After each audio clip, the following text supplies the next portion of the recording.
अस्सलाम वालेकुम everyone, this is D1 8th edition, chapter number 7, exercise 7 B question number 7 हम इसका कर रहे हैं। कहते हैं when a number x is multiplied by 4, यानी कि x को मल्टीप्लाई करवाना है 4 से, देन सब्ट्रैक्ट फ्रॉम 68, फिर उसको 68 से सब्ट्रैक्ट करवाएं। याद रहे 68 पहले आना है, ठीक है। द रिज़ल्ट इज़ ऑब्टेन्ड, यानी कि जो रिज़ल्ट आएगा is the same as 3 times, 3 times का मतलब 3 the sum of x and 4। बस ये स्टेटमेंट बनानी आनी चाहिए आपको, बाकी स्टेटमेंट बनानी आ गई तो मसला ही सारा ख़त्म हो जाएगा। बस स्टेटमेंट का ही सारा झोला है, ठीक है। तो 4 टाइम्स ऑफ x का मतलब है 4x, सब्ट्रैक्ट फ्रॉम 68, यानी कि इसको 68 से माइनस करना है।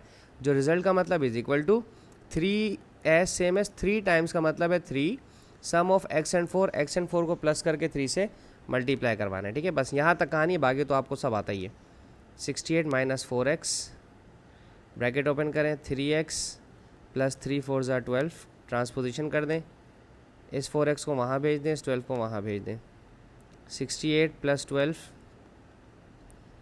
3x यहाँ आके ऐड हो जाएगा 4x के साथ, 8 9 10, 6 7 और 1 8, 4 और प्लस 3 7। ओ ये तो,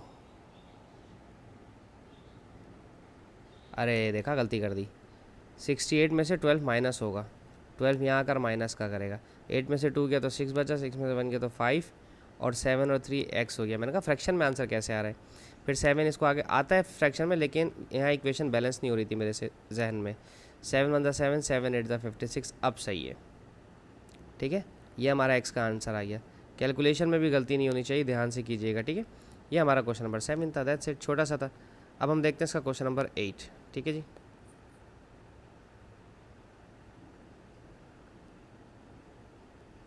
क्वेश्चन 8 में कहते हैं in a school the number of boys who play soccers is 3 times of those who play badminton. Okay okay, soccers के जो प्लेयर हैं वो 3 टाइम्स हैं उन प्लेयर्स के जो बैडमिंटन खेलते हैं, ठीक है। ये स्टेटमेंट अभी लिखी हुई थी पहले सेंटेंस में। If 12 boys who play soccer play badminton instead, the number of the boys who play each of these sports would be the same. Find the number of boys who play badminton. Okay, कुछ boys हैं जो 12 boys हैं जो पहले soccer खेला करते थे, अब वो बैडमिंटन खेल रहे हैं। The number of boys remains same. Okay, the number of boys who play each remains, each of the sports would be the same. Find the number of the boys who play badminton.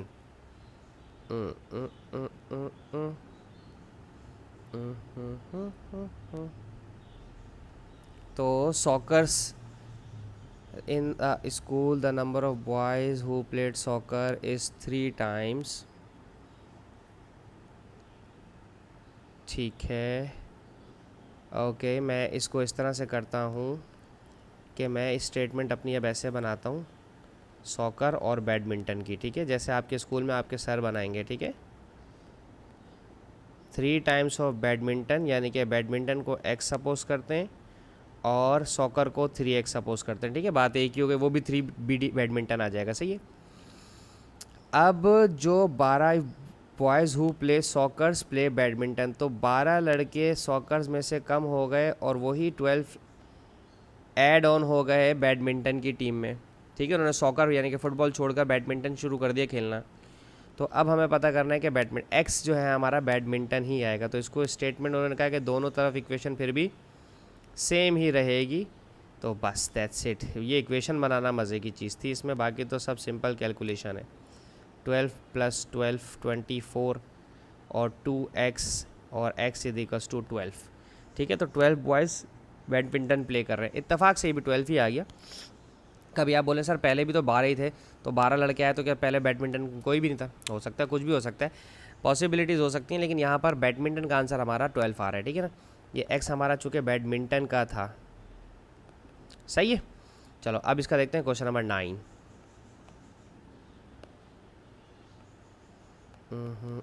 Question 9 में क्या कह रहे हैं, a man is 6 times as old as his son। ठीक है, अगर हम man और सन की बात करते हैं, ठीक है, तो सन को यकीनन हम x लेना पड़ेगा और मैन की एज जो है वो 6x हो जाएगी, क्योंकि 6 गुना, यानी कि अगर वो 1 साल का है तो ये 6 साल, बस 1 साल का, हाँ वैसा होता नहीं है 1 साल का बच्चा, ये आगे की एज का बता रहे हैं, बॉर्न का नहीं बोला है अभी, ठीक है ना, जब बॉर्न हुआ था तब 6 साल का नहीं थे फादर। अच्छा सॉरी, हाँ 20 years लेटर, 20 साल के बाद, the man will be twice as old as his son. तो 20 years के बाद the man will be twice as old as his son. पहले 20 years इनमें ऐड करवाएं, ठीक है, अगर मैं इसमें 20 years ऐड करवा देता हूँ तो इसमें भी मुझे 20 years ऐड करवाने पड़ेंगे। पहली कंडीशन तो ये आ गई 20 साल के बाद।